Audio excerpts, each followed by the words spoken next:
16th, 2026. That is the date that you want to circle on your calendar. And I want to explain to everyone very quickly why this is so significant.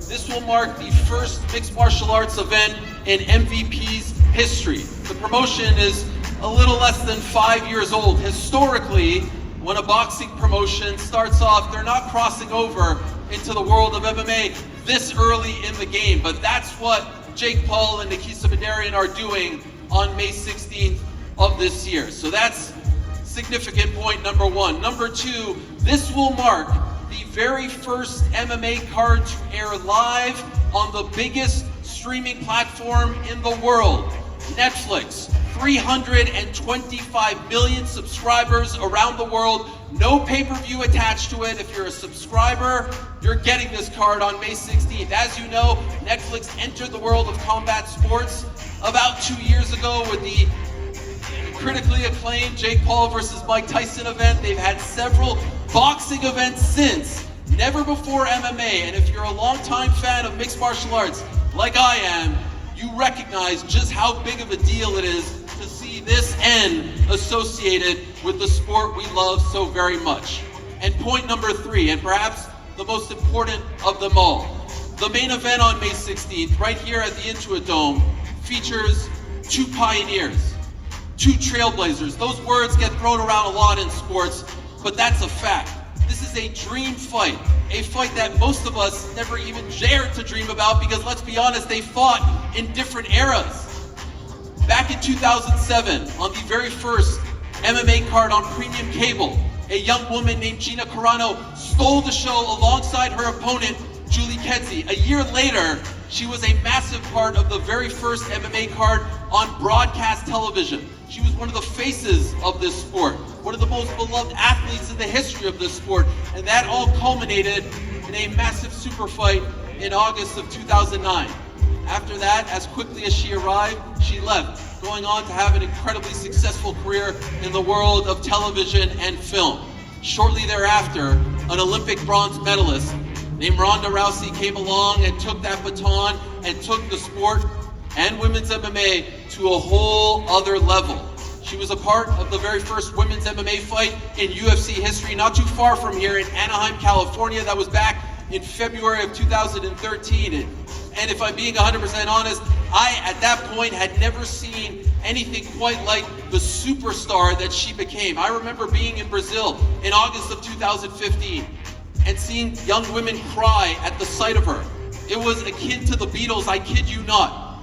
And then, of course, in 2016, she left the sport, had a great career in the world of professional wrestling, and now here she is back. Who would have thought in the year 2026 we'd be talking about these two megastars, these two pioneers going toe-to-toe in a 5-round professional bout being contested at 145 pounds. It is all going down, like I said, on May 16th of this year, 2026. Tickets are on sale right now over at Ticketmaster.com. You want to be here in this great venue, one of the biggest events to be held in this venue so far. I know it's new, but this is going to be a massive deal, and if you're not able to come, check us out on Netflix. We're going to talk to all the particulars, those two ladies that I just mentioned, plus two men who were just added to the card. More fights are going to be added, fear not. But first, I think I need some muscle up here, so let us welcome the MVP event models. We've got Hafa and Delia here to back me up in case anything gets a little too crazy. We need some support, dare I say. Thank you guys.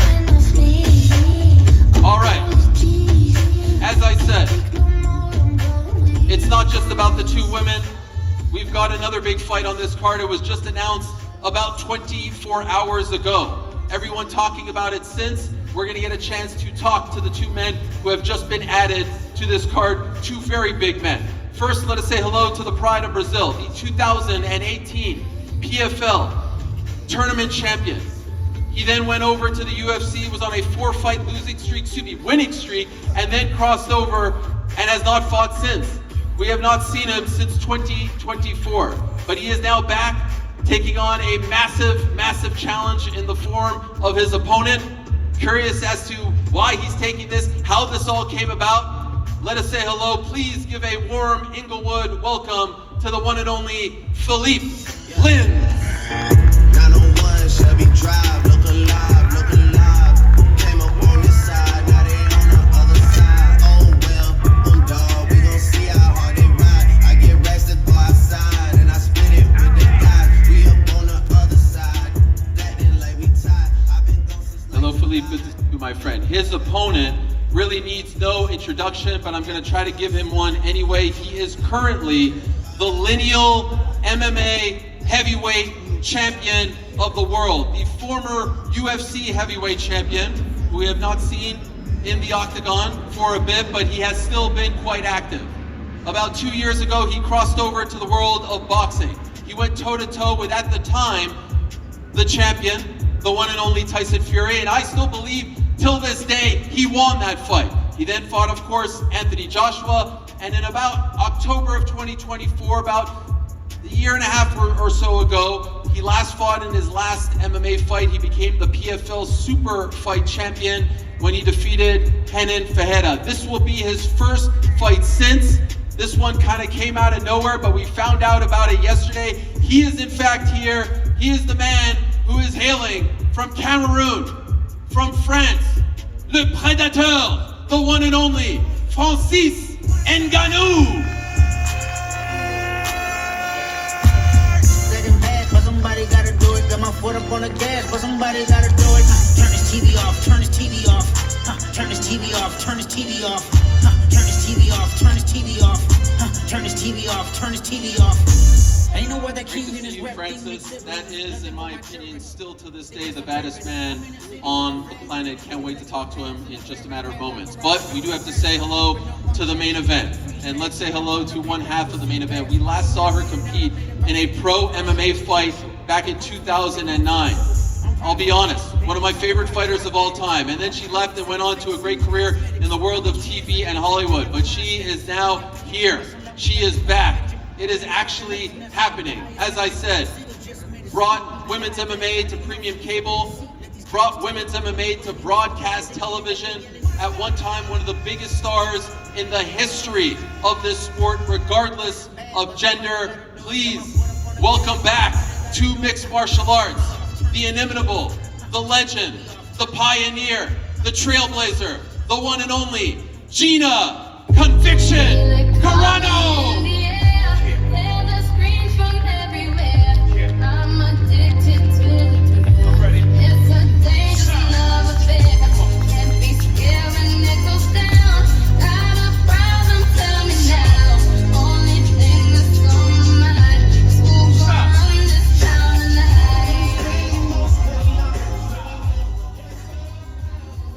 Gina Carano is here. That is unbelievable. We will get to her in a moment. But we have to say hello and welcome back as well to her opponent. 2013, she brought women's MMA to the UFC. And we all know the story by now. They always said women would never fight in the octagon. You've heard it. But it started well before that. Bronze medalist, the Olympic Games in judo. Crosses over to the world of mixed martial arts and is fighting local shows, Strikeforce, and is submitting every single opponent in a matter of seconds with that armbar. An absolute tour de force. Brings MMA, women's MMA to the UFC, headlines that first show in 2013, and then goes on one of the greatest runs in the history of the sport. She leaves the sport in 2016, signs with WWE, and has a tremendous career there as well. Most of us thought that at that point she was done. She was growing her lovely family, she was doing her thing, she's an author, all that stuff and more. And then out of nowhere, we start seeing the training footage, we start seeing all the clips, and we start thinking to ourselves, holy smokes, is this actually happening? But against who? Against her. And so it is actually happening on May 16th of 2026, the return to MMA by one of the greatest stars in the history of the sport, a surefire Hall of Famer in multiple sports. She is actually coming back. Please say hello to the former UFC Women's Bantamweight Champion, the Rowdy One, Ronda Rousey!